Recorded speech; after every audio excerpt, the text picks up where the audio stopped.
Hello दोस्तों, स्वागत है आप सभी का आपके अपने चैनल पर। तो दोस्तों, आज की वीडियो में हम गणित शिक्षण शास्त्र के वन लीनियर क्वेश्चन, जो बहुत ही इंपॉर्टेंट प्रश्न है, जो शिक्षक और सहायक शिक्षक भर्ती और सीटीटी की दृष्टि से बहुत ही इंपॉर्टेंट है। और ये जो प्रश्न है बार बार पूछे गए हैं, उन प्रश्नों का संग्रह लेकर मैं इस वीडियो में उपस्थित हुआ हूँ। तो चलिए दोस्तों, एक एक करके हम जो वन लीनियर प्रश्न है उनको देखते हैं, उनका अध्ययन करते हैं और अच्छे से तैयारी करते हैं। तो सीधे हम बढ़ते हैं अपने प्रश्न की ओर दोस्तों, बिना किसी देरी के। तो देखिए दोस्तों, जो पहला प्रश्न है, गणित की सभी शाखाओं में सबसे प्राचीन कौन सी है? तो इस प्रश्न का जो उत्तर हो जाएगा दोस्तों, अंकगणित जो है सबसे प्राचीन शाखा है। अगला प्रश्न है, रेखा गणित में प्रायोगिक स्तर पर प्रयुक्त होने वाली शिक्षण विधि है? तो प्रदर्शन विधि है जो प्रायोगिक स्तर पर प्रयुक्त होती है। एक अच्छी मूल्यांकन विधि वह है जिसमें देखा जाए बालक के व्यवहार में परिवर्तन करने की विधि। अगला प्रश्न दोस्तों देखिए, जैकब एल मारेनो का संबंध किस विधि से है? तो समाजमिति विधि से इनका संबंध है। अगला प्रश्न है, समस्या समाधान विधि का सोपान है निष्कर्ष निकालना। तो इसका उत्तर है दोस्तों निष्कर्ष निकालना। अगला प्रश्न है, गणित विषय की विशेषता है? तो देखिए दोस्तों, आप सभी को पता है, तर्कपूर्ण परिणामों की निश्चितता और शुद्धता। बढ़ते हैं हमारे अगले प्रश्न की ओर।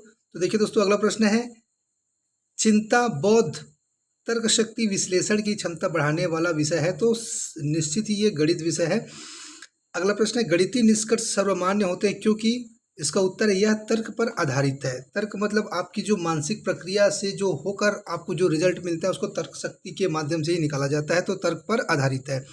अगला प्रश्न है, शिक्षण उद्देश्यों का क्रमिक वर्गीकरण किया गया है? तो किसके द्वारा दोस्तों? ब्लूम के द्वारा किया गया है। अगला प्रश्न है, ब्लूम टैक्सोनॉमी का अंग नहीं है? तो बुद्धि इसका अंग नहीं है। अगला प्रश्न यहीं पर देखिए दोस्तों, संश्लेषण विधि के संदर्भ में कौन सा तथ्य गलत है? तो विश्लेषण से पहले प्रयुक्त होती है, ये बात जो है वो बिल्कुल गलत है। अगला प्रश्न है, कौन सा सिद्धांत प्रयोजना विधि का नहीं है? तो मूल्य का जो सिद्धांत होता है प्रयोजना विधि का नहीं है। अगला प्रश्न है, दैनिक पाठ योजना के निर्माण में सम्मिलित होता है? तो उत्तर इसका है दोस्तों, देखिए, विषय वस्तु का चयन, शिक्षण उद्देश्य का निर्धारण, शिक्षण विधियों का निर्माण। अगला प्रश्न है दोस्तों, अनुप्रयोग संबंधी प्राप्त उद्देश्यों की प्राप्ति होती है जब छात्र। इस प्रश्न का जो उत्तर दोस्तों, समस्या हल करने की उपयुक्त विधि चुनता है। चलिए बढ़ते हैं अगले प्रश्न की ओर हमारे। ज्ञानात्मक पक्ष के उद्देश्यों में सर्वाधिक योगदान किसने दिया? तो दोस्तों, इसमें जो सर्वाधिक योगदान दिया वो ब्लूम ने दिया है। अगला प्रश्न है, पाठ्य योजना का भाग नहीं होते हैं? तो शिक्षा के उद्देश्य जो है वो पाठ्य योजना के भाग नहीं होते हैं। अगला प्रश्न है, गणित के मानसिक सिद्धांत के जन्मदाता हैं? तो इनकी जो जन्मदाता है वो प्लेटो है दोस्तों। निगमन विधि का उपयोग सूत्र का प्रयोग करना है? इसका जो उत्तर है वो सूत्र का प्रयोग करना है, जो निगमन विधि का उपयोग है।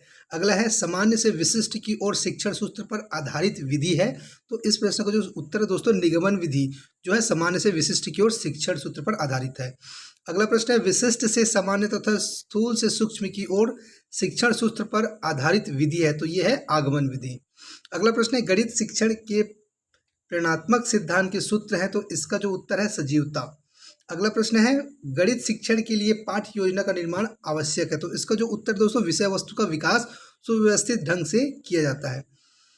अगला प्रश्न देखिए यहीं पर दोस्तों, रेखा गणित में कौन से आयाम को प्रमुख स्थान दिया जाता है? तो इसका जो उत्तर है आकार, विस्तार और स्थिति। अगला प्रश्न है, गणित विषय का सबसे अधिक संबंध होता है? तो विज्ञान के साथ। जो गणित का जो अधिक संबंध है वो विज्ञान के साथ है। अगला प्रश्न है, वह उद्देश्य जो शिक्षक गणित पढ़ाने के बाद कक्षा में ही प्राप्त कर लेता है उसे कहा जाता है शिक्षण उद्देश्य। क्या बोलते हैं इसको? शिक्षण उद्देश्य। अगला है, गणित शिक्षण में मूल्यांकन में ब्लूप्रिंट है? तो इसका उत्तर है प्रश्न पत्र निर्माण की आधारशिला। तो इसका उत्तर है प्रश्न पत्र निर्माण की आधारशिला। अगला प्रश्न है, किस विधि के अंतर्गत यह निर्धारित किया जाता है कि पूरे अध्याय में कितने शीर्षकों के अंतर्गत व कितने कालांशों व किन किन दिनों को पढ़ाना है? तो इसको बोलते हैं दोस्तों इकाई योजना विधि। इसमें निर्धारित किया जाता है कि किसके अंतर्गत कितने दिनों में किसको पढ़ाना है।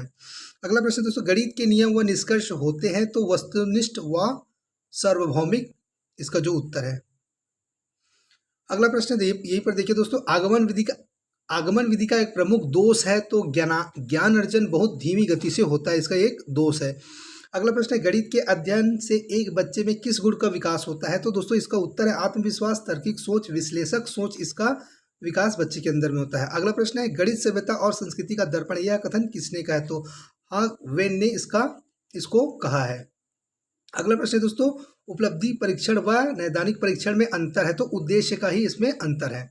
अगला प्रश्न है, त्रिभुज की रचना हेतु आवश्यक उपकरण या सामग्री क्या होनी चाहिए? तो देखिए दोस्तों, कंपास, पैमाना, पेंसिल कि जो है त्रिभुज की रचना के लिए बहुत ही आवश्यक होती है।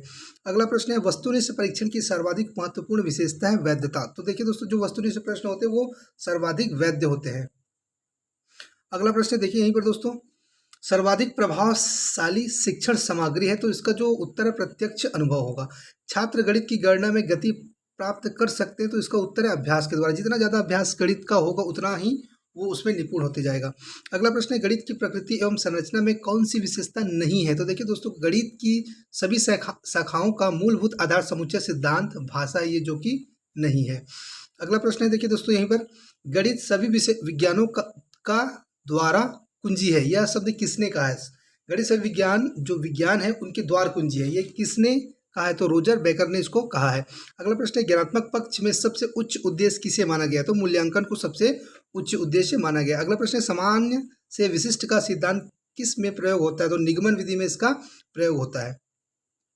अगला प्रश्न यहीं पर देखिए दोस्तों, अभ्यास शिक्षण किस में सहयोग करता है, तो इसका जो उत्तर दोस्तों सैद्धांतिक ज्ञान का उपयोग करने की क्षमता का विकास करने में।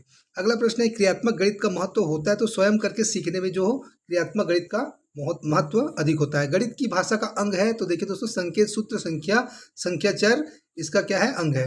अगला प्रश्न है गणित शिक्षण का किस विषय में महत्व है, तो समुदाय सिद्धांत एवं तर्क विज्ञान इन सभी को गणित शिक्षण का विशेष महत्व है। अगला प्रश्न है दोस्तों यहाँ पर देखिए, अंक गणित शिक्षण की उपयुक्त विधि है, तो विश्लेषण विधि इसके लिए उपयुक्त है। अगला प्रश्न है एक अध्यापक कक्षा शिक्षण में किस उद्देश्य को प्राप्त करता है, तो देखिए दोस्तों इसका जो उत्तर है ज्ञानात्मक भावात्मक और मनुष्य चालक इस उद्देश्य को वो प्राप्त करता है। अगला प्रश्न है दोस्तों, गणित शिक्षण में अध्यापक की मुख्य भूमिका है, तो इसका जो उत्तर है दार्शनिक मित्र परामर्शक इसका जो सही उत्तर है।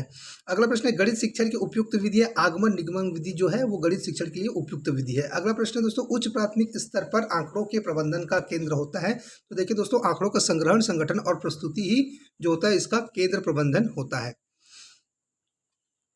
तो दोस्तों ये फटाफट जो वन लीनियर क्वेश्चन, ये बहुत ही इंपॉर्टेंट क्वेश्चन है दोस्तों गणित शिक्षण शास्त्र की दृष्टि से, और ये सहायक शिक्षक और शिक्षक में बहुत ही इम्पॉर्टेंट रोल प्ले करता है, और आप इनको अच्छे से तैयार कर ले ताकि आप आसानी से जब अगर पेपर में आए तो इसको आप आसानी से बना सके, और निश्चित ही एक दो प्रश्न आपको देखने को मिलेंगे इसमें से। तो दोस्तों आज की वीडियो में बस इतना ही, मिलता हूँ आपको एक नए वीडियो के साथ में, तब तक के लिए जय हिंद।